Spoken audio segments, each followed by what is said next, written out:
अस्सलाम वालेकुम जी। जी वालेकुम सलाम। क्या नाम है बहन का? जी ज़ुबैदा तारिक। क्या हुआ था? जी मैम मैं फोरेंसिक लैब में जॉब करती थी। कितने साल से कर रही हैं? 1.5 साल हुआ मैडम जॉब करते मुझे। उससे पहले क्या करती थी? उससे पहले मैडम हाउसवाइफ थी, बस स्कूल में छोटी सी जॉब करती थी। तो ये जॉब इसलिए की थी, अल्लाह से मांग मांग के दुआएं करके ली थी कि चलो मेरे घर का हालात बदल जाएंगे, लेकिन वो ऐसा कुछ भी नहीं है। एक औरत जब घर से निकलती है मजबूर होकर निकलती है, और किसी का दिल नहीं चाहता वो घर से निकले। और मेरे पे इतने जुल्म हुए मैं आपको बता नहीं सकती।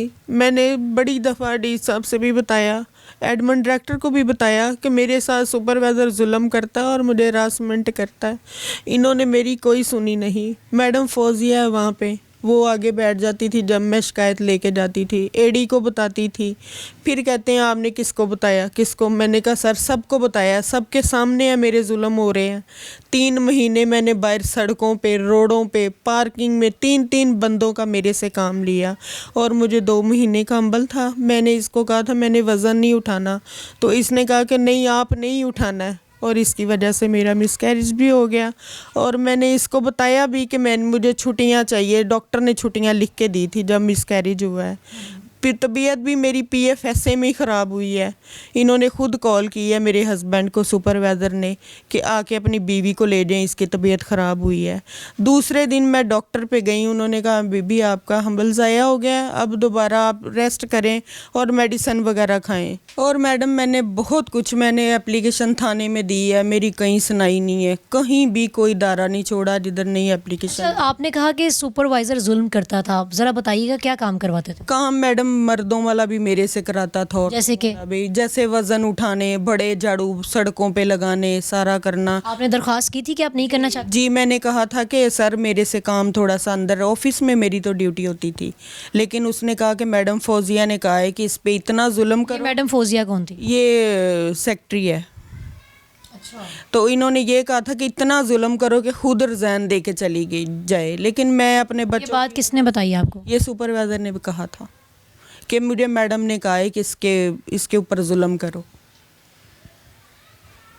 काम लेते थे आपसे? जी बहुत ज़्यादा मैडम मेरे से काम लेते थे। अच्छा, जब आपको ये नौकरी मिली थी तब क्या डिसाइड हुआ था, क्या जेडीज़ बताई गई थी कि आपने ये काम करना है? मुझे यही बताया गया था कि फ्लोरों पे ड्यूटी करनी होती है, जैसे छुट्टी होती है, बुला लिया, कोई विज़िट आया, फ्लोरों पे सारी औरतों की ड्यूटियाँ होती थी, तो मैं करती थी। और 1.5 साल में मैंने बहुत काम किया है, कभी शिकायत का काम की तरफ से मौका नहीं। ऑफिस से बाहर का काम तो नहीं किया? ऑफिस से बाहर का भी काम मैडम के घर करती थी मैं। अच्छा, मतलब कि मैडम घर में भी काम? जी घर में कपड़े धुलवाने, बर्तन धुलवाने, सफाइयाँ करानी, फिर ऑफिस में भी करना, उनके घर में भी काम करना, फिर उनको घंटा घंटा टांगे दबानी, तेल मालिश करना, बहुत उनके काम किए, उनकी अम्मी की मालिशें करनी। और जबकि ये टिशू तक उनके घर में सरकारी जाता है, मैडम फौजिया के घर। पैसे देती थी आपको? नहीं कोई मैडम पैसे नहीं देती थी। कोई इजाफी रकम नहीं? नहीं कुछ नहीं, सिर्फ मेरी सैलरी थी जो मुझे गवर्नमेंट की तरफ से मिलती थी, उनसे मैंने कभी कोई पैसे नहीं, कभी दूध होती थी यही कोई 200-300 दे दिया, कोई पैसे नहीं देती थी मुझे। अच्छा, ख़वातीन जब किसी इदारे में काम करती हैं और वहाँ पर अगर उनको खैर से लकीली उनको अपनी इमीडिएट बॉस या फिर बॉस खातून मिल जाए तो उनके तो कुछ पर्सनल मामलात हल हो जाते हैं, क्योंकि खातून खातून का दर्द समझती, तो उन्होंने कभी नहीं समझा? नहीं मैडम, मैं उनके पास 3 दफ़ा गई हूँ, उनके पाँव भी पकड़े हैं, रोई भी हूँ कि मैडम मेरा कोई कसूर नहीं है, तो मेरे बच्चों का रिज़्क ना छीने। मुझे कहती थी तुम्हें टांग दूंगी, उल्टा लटका दूंगी। क्यों? यही कि तुम मेरे घर की बातें करती हो, मैं काम करती हूँ। मैंने कहा मैं नहीं आपके घर की बातें करती, इसी बात पे ही कि तुम ऑफिस में काम करती हो मेरे घर में, वो बस घर के काम की वजह से मेरे पीछे पड़ गई। आपने कभी इनकार किया था? मैडम नहीं, जब संडे होता था, मेरी छुट्टी होती थी, वे हफ्ते को भी बुला लेती थी, संडे को भी बुला लेती थी, फिर कहीं मेरी भी मजबूरी होती थी, जैसे मैं कोई फौतगी हो गई है, कोई गमी है, कोई खुशी है, मैंने भी तो जाना होता था ना। तो अगर निकार किया तो मेरा यही हाल कर दिया। अच्छा, हम बात करते हैं कि जी आप मेहनत मजदूरी करें, काम करें, कैसे करें? यहाँ पर तो जिसके पास रोज़गार है उसको इतना तंग किया जाता है कि वो अपनी नौकरी ही छोड़ के चला जाए। मैं तो मैडम खुद खुशी पे मजबूर हो गई थी, जितना इस बंदे ने मुझे मेंटली तौर पे टॉर्च किया। मैं आपको क्या क्या बातें बताऊं, सारी दुनिया देख रही है, मैंने कभी इसको जवाब नहीं दिया, किसी काम से नहीं। अंदर जाके ये कहता था कहना नहीं मानती, कहना नहीं मानती। इसका कहना कौन सा मानती, बताएं आप। कौन सा कहना था ऐसा जो मैंने नहीं माना। जहाँ कहता था काम, मैंने सड़कों पे किया है, मैंने हर जगह पे काम किया है। इतने इतने बड़े ग्राउंड होते थे जहाँ मैं काम करती थी, कचरे तक उठा के लिफ्टर पे फेंक के आती थी। हालांकि मुझे वज़न उठाना मना था।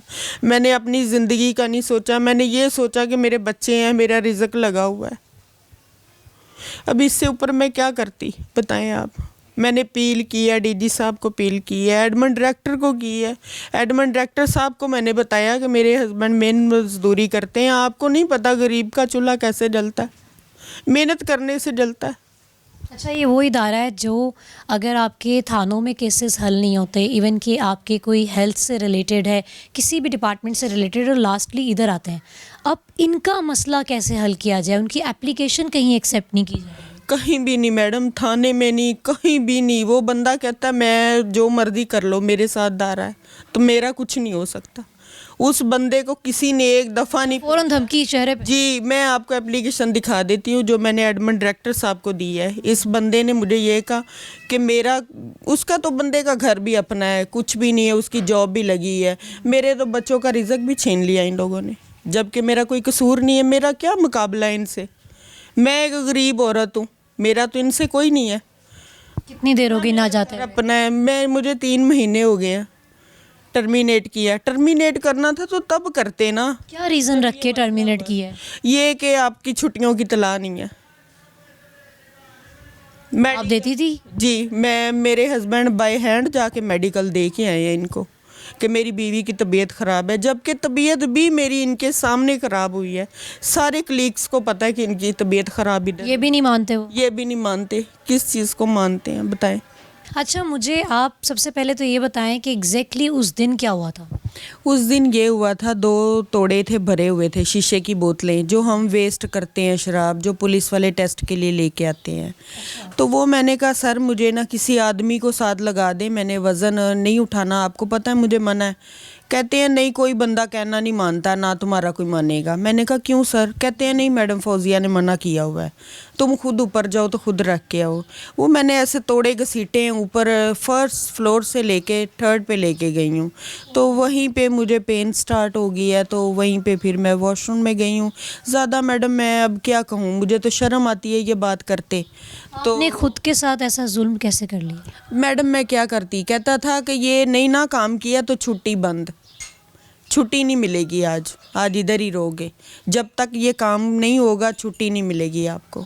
फिर मैं क्या करती, मजबूर थी। अगर कहना नहीं मानती थी तो फिर कहता था कि ये इसको डिसमिस कर दे। सारी मजबूरियां होती हैं इंसान के आगे। कोई भी, मैं आपको यही बता रही हूँ कि मजबूर होके कोई भी काम, नहीं तो कोई इतना बड़ा रिस्क ले सकता, अपनी जान से ही चला जाए बंदा।